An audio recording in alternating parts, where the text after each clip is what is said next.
Good morning from beautiful Brisbane, Australia. How are you this morning? And welcome to Complex PTSD TV.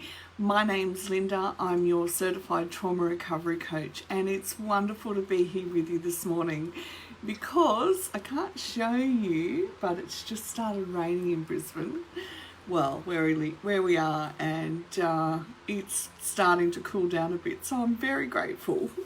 No singlet top this morning. We've got an actual, wee jacket on.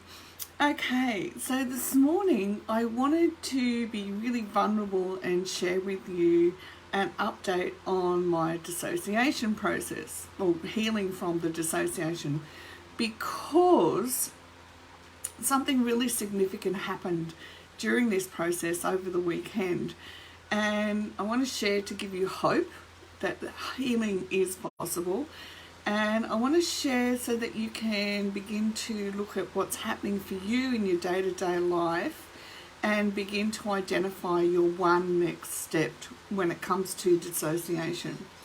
Now, with complex trauma, because it happens in our childhood, we actually grow up not knowing that we spend more of our life dissociated than not. Okay, so living and functioning in a state of dissociation is quite normal for us. Pardon me. It's not until, for me, as I got older, because I didn't know that, it's what caused the eventual full breakdown of my whole system. So I lost all my cognitive functions because I didn't know at all that I lived in a state of dissociation. So fast forward to about 2 weeks ago, and what I did was put a dissociation in the free resource library. Put a dissociation booklet in the free resource library, and I made up a daily checklist where we could write on there, on the daily checklist, all the things that we forget to do. Okay, so it's not just about a lack of memory, it's when we're dissociating, part of the process is that we don't actually want to do something that's boring. Boring takes us back to times when it was impossible for us to have any control over what was happening to us in our life. So we seek to keep doing things that we enjoy, which may sound quite natural, but when you've got a brain that's wired neurologically like ours is, we don't want to do things like the dishes. We don't want to have that shower. We don't want to, what are the other things? We don't want to do the dishes. We get our eating all mixed up, and we certainly forget to exercise unless we've built it into our day-to-day life. Now, these things happen, and it's not our fault. Okay, we're not consciously choosing to do this, and this is, I really want to build an awareness around this for all of us globally, that we don't consciously choose not to do the dishes or my washing, change the bed, on and on the list goes of the things that I, get to the end of the day and think, oh, I've forgotten to do that again. Or if the dissociation is bad, I don't even realise I've not done them. Okay, so if I'm not dissociating, then I will remember to think at the end of the day, oh crap, I forgot to do that, so I'll go back and do it. I can put it on my list in the morning to make sure that I check to do it. But what happens is the trigger for dissociation is an unconscious trigger, and as we begin to get well, we still don't know that the trigger's gone off. So we have to develop strategies and techniques and ways to recognize it. Now, this was good, all right? It kept me checking every day. But what I realized now was, when I did get triggered, there were two things that happened. One, I could feel that it was a very confronting situation for me. So someone was sharing my work and had done it without telling me, and that's okay, because I need to be able to recognize what happens internally for me and learn how to manage that. Okay, it's not, our lives in recovery are not about managing other people. People are always going to be people, and we can have conversations, definitely.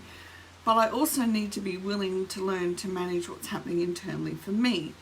So I went and sat down, and I went, okay, yeah, I feel very vulnerable because I don't know what the feedback's going to be about my book.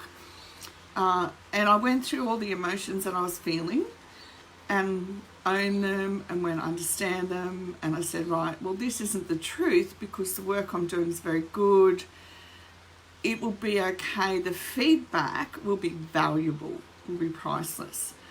But what we can't stop is the fact that the neurological trigger has gone off, and it's going to impact our internal system. So our adrenals are already fired up. They're ready to go into fight, flight, freeze or fawn. In my case, it's fawn and it's shut down, okay? And because I got up and just got on, I didn't even think twice about the fact that all the internal system was going to go off anyhow. So I didn't know that the trigger had gone off. And then what happened from there was, I can look back now and tell you this. My behaviour changed. So my cat Panda is a Manx. She's a rescue. She's gorgeous and cute. And she's very vocal. So she talks a lot to you, and she'll come up and let you know what she wants. And I found myself saying to her, oh, for goodness sake, what do you want now? And even at the time that I said it, I didn't realise that I was in a state of dissociation. It's looking back that I went, no wonder I had no patience. Because there's a really important part of our brain that's offline, and that's the ability to, when we're dissociated, the part of our brain that's offline helps us regulate our emotions, helps us process our emotions, helps us put our emotions in order. And if that's not there because it's offline thinking that we're unsafe, then there's nothing we can do about it. Till now. Okay. But I look back and I went, no wonder I had no patience. But then I stayed up all Friday night. I was very productive and thought, wow, I've been good. I produced 2 parenting booklets and put them in the free resource library. But at 4:30 a.m. I went, oh, I think I'm done now. And then the next day, Nick said to me, Mum, I'm really worried about you. And I said, why? You know, I'm thinking I've done all of this work. Oh, great, you know. And he said, you need regular sleep patterns. And inside of me is just screaming and crawling and going, oh my goodness, you're telling me that I need a regular sleep pattern, Mr. Stay Up All Night? You know, but I never said anything. But I did take on board what he said, even though I had a bad attitude towards it, okay? And it was really important that I developed so far that I could begin to take on board what other people were saying, what they were observing. Then I couldn't sleep. And when I couldn't sleep, I went, oh my goodness, this is bad. And then I realised that I actually hadn't done the dishes for 2 days. They were sitting in the sink, and I just went, oh my goodness, I felt all this guilt that I was dissociating. I hadn't recognised that I was so focused on doing something that I loved that I didn't realise I was in a state of dissociation, that I should have been keeping my bedtime routine. I should have been getting up and doing my exercise. All of that goes out the door because we're in the imagination part of our brain, and it feels so good, it's like nothing else matters. Fortunately for Nick and the dishes, I went, I'm in a state of dissociation. And as soon as I recognised it, and the guilt and shame was sitting there, and it's overwhelming, and I just wanted to sob. And I went, you know what? It's not the truth of who I am. The guilt and shame is not the truth of who I am. I'm putting in 500% effort to change things around so that dissociation doesn't rule my life. I know I am. I'm even designing sheets so that, you know, not just me, we can all make it through it. And I thought, I am a good, kind, loving, caring individual. That is who I am, not the guilt and shame. And as soon as I did that, as soon as I was able to say, this is not who I am, and really feel who I am, because I know who I am, I've been through the whole process of working that out. I instantly fell asleep. Now, dissociation does that. It has us just fall asleep at the drop of a hat.